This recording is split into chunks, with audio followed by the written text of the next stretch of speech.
የአዲግራት ሆስፒታል ሜዲካል ዳይሬክተር ዶክተር የማነ ገብረ ማርያም ፍርድ ቤት መቅረባቸው ታውቋል። ዶክተሩ በቁጥጥር ስር ሊውሉ የቻሉት በህወሓት ሲሆን እንደ ህወሓት ክስ ከሆነ ዶክተሩ ከይሄ ህወሓት ወያኔን ከሚቃወመው ይሄ የነፃ አውጪ ወይም ሀራ መሬት እነሱ በሚሉት ቦታ ላይ ከሚንቀሳቀሰው ታጣቂ ቡድን ጋር ግንኙነት አድርገሃል በሚል ነው ይህንን ዶክተር በቁጥጥር ስር ያዋለው። እንግዲህ ህወሓት እንደ ይስሙላ ፍርድ ቤቱ ገለጻ ከሆነ ለዶክተሩ የ14 ቀን የጊዜ ቀጠሮ እንደተሰጠ ለማወቅ ተችሏል።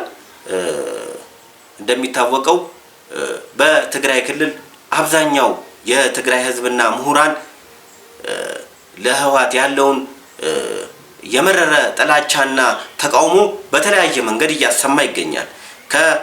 ከነዚህ ተቃውሞ መገለጫዎች ውስጥ እጅግ ጠቃሚ ዶክተር በዚህ ደረጃ አስሮ ማሰቃየቱ የአፋኙን ስርዓት የመጨረሻ ዘመናት መምጣትን የሚያሳይ እንደሆነ የሚወጡ መረጃዎች ያሳያሉ።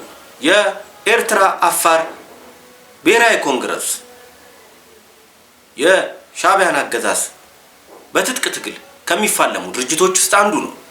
ይህ ድርጅት በቅርቡ 3ኛውን መደበኛ ኮንፈረንስ አድርጓል። በኮንፈረንሱ ላይ ካወጣቸው መግለጫዎች ውስጥ በጥቂቱ እንሆ ብለናቸዋል።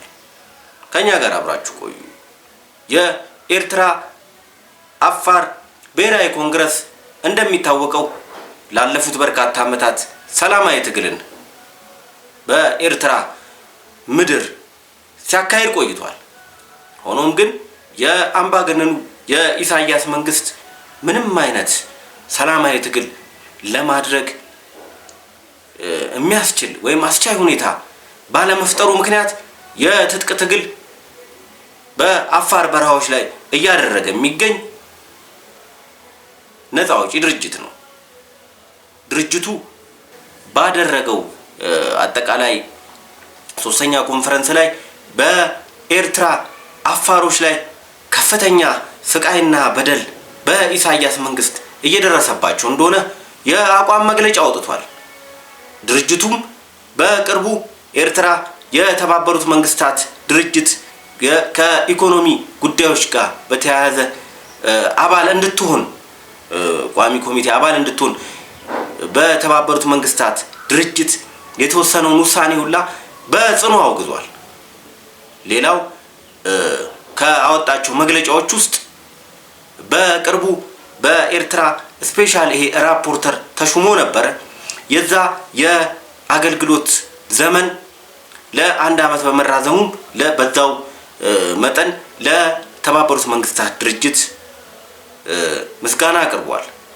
እንደ ድርጅቱ ገለጻና እንደ አንዳንድ ዓለም አቀፍ የሰብአዊ መብት ተሟጋች ድርጅቶች መረጃ ከሆነ በኤርትራ ከ200,000 በላይ የአፋር የቀይ ባህር አፋሮች ከቀያቸው እንደተፈናቀሉና የደረሱበት እንደማይታወቅ መግለጫዎች ያሳያሉ። ከ200,000 በላይ እጅግ ከዛች ቁጥራቸው ላይ 200,000 ማፈናቀልና ደብዛቸውን ማጥፋት ማለት በጣም እጅግ አረመናዊ እጅግ ከባድ ጄኖሳይድ ነው እየተፈጸመባቸው ያለው።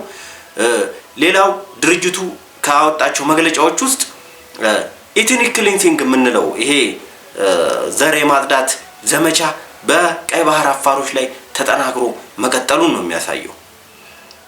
ድርጅቱም በመጨረሻ የትጥቅ ትግሉንና ሰላማዊ ትግሉን ጎን ለጎን አጠናክሮ እንደሚቀጥል በመግለጫው አትቷል። ግብጽ በሂውማን ራይትስ ዎች ተከሰሰች። የግብጽ መንግስት በሂውማን ራይትስ ዎች የተከሰሰው በርካታ የውጭ ሀገር ስደተኞችን በማሰቃየትና ከህግ አግባብ ውጪ ከሀገር በማባረር ነው የተከሰሰችው። እንደ ሂውማን ራይትስ ዎች ገለጻ ከሆነ የግብጽ መንግስት ኤርትራውያንን፣ ኢትዮጵያውያንንና የደቡብ ሱዳንን ብሎም የሊቢያ ዜጎችን በተለያየ መንገድ በማሰር በማንገላታትና የመኖሪያ ፍቃዳቸውን በመንጠቅ ከሀገር የማባረር ስራ እየሰራች ነው ሲል ሁማን ራይትስ ዎች ግብፅን ከሷል። እንደሚታወቀው በርካታ ኤርትራውያን፣ ኢትዮጵያውያንና ደቡብ ሱዳናውያን በግብፅ እንዳሉ ይታወቃል።